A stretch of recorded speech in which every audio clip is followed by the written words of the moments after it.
Some delivery jobs are just annoying. Wrong addresses, no tips, bad weather, the usual stuff you learn to shrug off. But every once in a while, something happens that makes you feel like you stepped into the wrong kind of story. Not just a bad night, but something that stains your memory in a way that doesn't go away. I've told myself over and over that it was just a delivery gone wrong, but deep down, I know better. This isn't one of those exaggerated horror stories with ghosts or demons or some dramatic twist at the end. There were no shadows that whispered my name, no doors that slammed shut on their own. It was worse than that, because it was real. I've replayed the night in my head so many times, trying to figure out what exactly happened and why it still haunts me. And no matter how many times I try to explain it, people just smile and nod like I'm overthinking it. But I know what I saw, and I know what I felt. All I did was deliver 8 pizzas, and I barely made it out of that house alive. I honestly don't know how I'm supposed to process everything that's happened over the last few months. Most nights I wake up drenched in sweat, staring into the dark corners of my room like something's watching me. There never is. But I can't shake the feeling. I'm not even sure I believe half of what happened to me. The memories are fuzzy in places, too sharp in others. But one thing is certain. Whether it was real or not, I was terrified. It started at the beginning of the year. I was working as a pizza delivery driver for a small, barely known pizza place near my neighborhood. It wasn't anything glamorous. The money was bad, the hours were worse, but I was just trying to make enough to get by until college picked up again in the spring. On weekends, the place closed at midnight. Last call for deliveries was 11:30, just so the drivers could get back in time to clean and close. Then came this one Saturday night. It was about 11:45 when the phone rang. Someone on the other end asked for a delivery, already weird, since we didn't take orders past 11:30.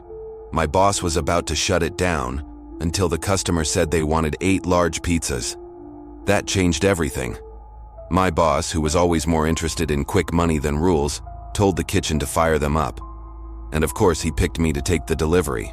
I plugged the address into my phone. It was nearly a 30-minute drive, out of the way, in the middle of nowhere. Factoring in cooking time, I figured I'd be pulling up to the house around 1 a.m. I wasn't happy about it, but I figured the tip might be worth it. It was late, the order was big, and it was a haul. Maybe I'd walk away with something decent. Around 35 minutes later, the pizzas were ready. I loaded them into the back of my car and hit the road. Sure enough, I pulled into the driveway right around 1:00 in the morning.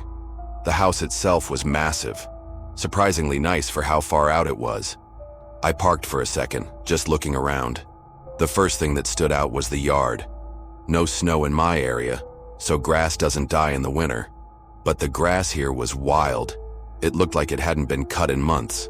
Then I noticed the location. This place was isolated, way up on a hill with nothing else around. From where I was parked, I couldn't see any lights on inside. No cars in the driveway either. Just this giant, quiet house, sitting in the dark. And this was the place that ordered 8 large pizzas? I sat there for a moment debating what to do.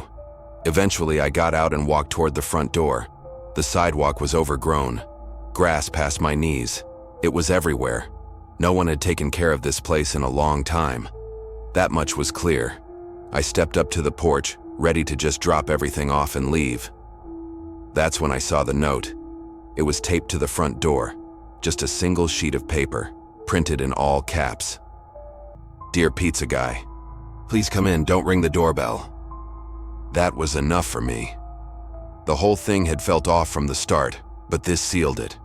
I wasn't about to walk into a stranger's house in the middle of the night. I rang the doorbell anyway, just to see what would happen. Nothing. I waited, knocked, pressed my ear against the wood, trying to hear anything on the other side. Nothing again. Just silence.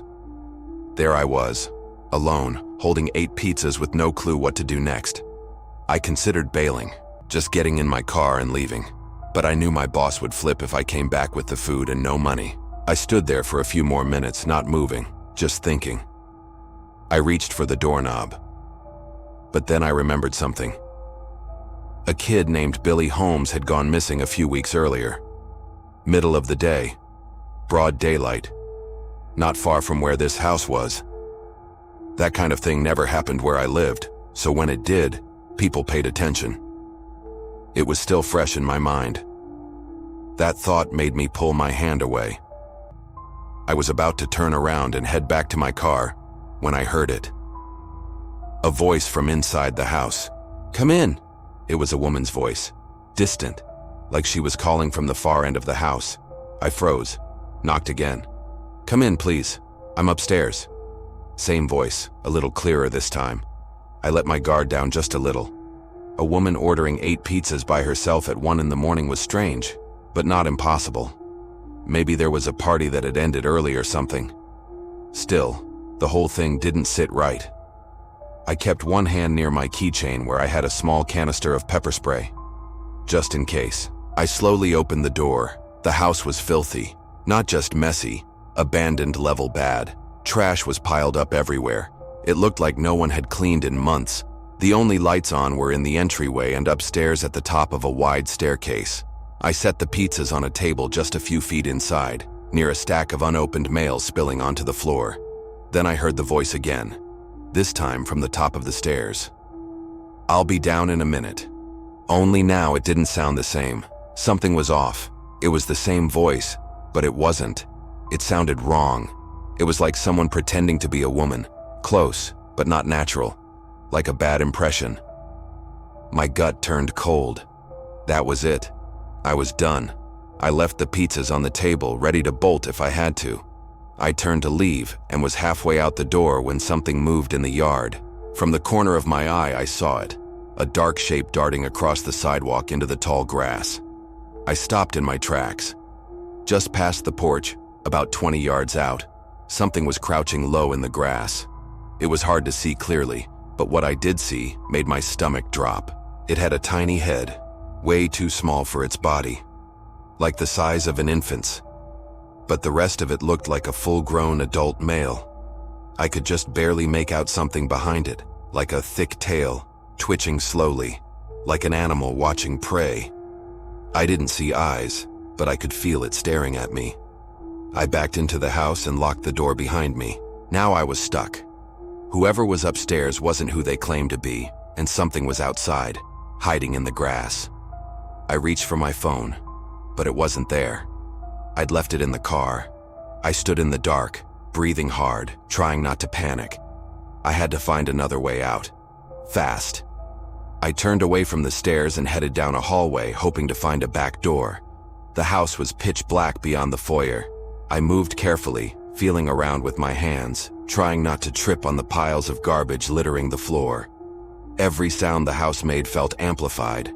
Creaks, pops, groans in the walls. Most of the windows I passed were boarded up.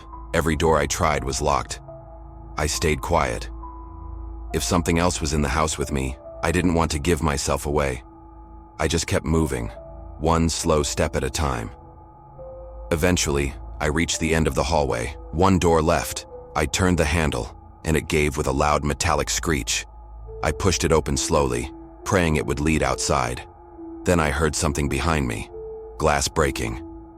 The light near the front door had gone out, and then the voice came again, louder, closer, no longer pretending. "I know you're in here." I went into the now open room in front of me and shut the door. There was no lock and I didn't have time to find the light switch, but I didn't need to. Several candles were burning throughout the room, their wax forming puddles around the floor from overuse. A pentagram was scrawled on the floor in what I could only imagine was blood, and there was a visceral smell throughout the room that burned my nose and caused my eyes to water. A chair was set in the middle of the pentagram with a pile of something, intestines, lying in the seat, leaking blood all over the ground. From behind the door, I could hear footsteps thundering down the hallway at a steady, confident pace, like the man knew I was trapped. I looked around the room and noticed that moonlight was shining in through a window that was located on the back wall. Unlike all the other windows I passed, this one was not boarded up. I ran towards the window, acting before thinking, and dived toward freedom just as I heard the door opening up behind me. The glass shattered around me, and I felt several sharp pains throughout my body, as shards of glass sliced parts of my arms and face. I hit the ground hard, but was up in a flash and sprinted around to the front of the house, trying my hardest to make it through the tall grass without tripping. I looked back only once to see if I was being chased, but no one was following me. I saw the briefest glimpse of a figure standing behind the window that I broke through, but it didn't look like the man was going to take chase after me. He just stood there behind the broken window, and as I was rounding the corner of the house with my car now in sight, I could make out his heavy laughter from across the yard. I pulled open my car door and threw myself in with one quick motion. I started the car and nearly crashed into a tree as I sped away down the driveway. I didn't see that weird creature that was crouching in the grass earlier, but as I was driving away, I looked back in my review mirror and noticed that the front door of the house was open, even though I locked it before searching for a way out. I made sure that I was far enough away from that house before grabbing my phone and calling the police. I told the operator everything in a crazed, mad rush of words, and also mentioned that I was in need of medical attention. The operator told me that help was on the way, and not too long after that I could hear police sirens approaching from the distance. After the police arrived, everything was just one big blur. I don't remember if I passed out or not, but all that I could recall are these small snippets of information like riding in an ambulance as the paramedics tried to stop the bleeding from my cuts, and then being questioned by the police while I was in the hospital. Everything in between was blank. Most of my face made it out pretty unscathed because I blocked it using my arms, but I ended up getting somewhere in the realm of 70 stitches throughout the rest of my body, and the doctor said that I was lucky I hadn't bled out. I managed to find out what happened to the man that tried to abduct me after I was released from the hospital. Apparently, when the police arrived at the house, the man was sitting in his driveway with his hands up in surrender as the house behind him burned down from a fire that he had intentionally started. The rest of the story I followed on my local news broadcast, as did basically every other person in that town. I was expecting the story to be like something right out of a horror movie. I figured that the man murdered the original owners of that house and then stayed there for a while practicing his weird rituals while the people he murdered rotted away in the backyard somewhere. What really ended up happening, though, was even more disturbing than what I originally thought. The owners of the house were a really wealthy old couple who were currently living in Florida. They used the house as a summer home at one point, but they hadn't been back for a very long time and were not planning on coming back, so they decided to give the house to one of their grandsons while they continued to pay the bills for it. The man that was there when I was delivering the pizzas was, in fact, the old couple's grandson. His name was Stanley Wardell, and he had been living in the house all by himself for over 2 years. All of his family said that they lost contact with Stanley about a year ago, but none of them made an effort to try and reconnect with him because Stanley was seen as the black sheep of the family. On the night that he was arrested, he admitted that he killed 3 people over the past 6 months and was planning on killing me as well. 2 of the 3 victims were an unlucky couple that had been visiting family from out of town.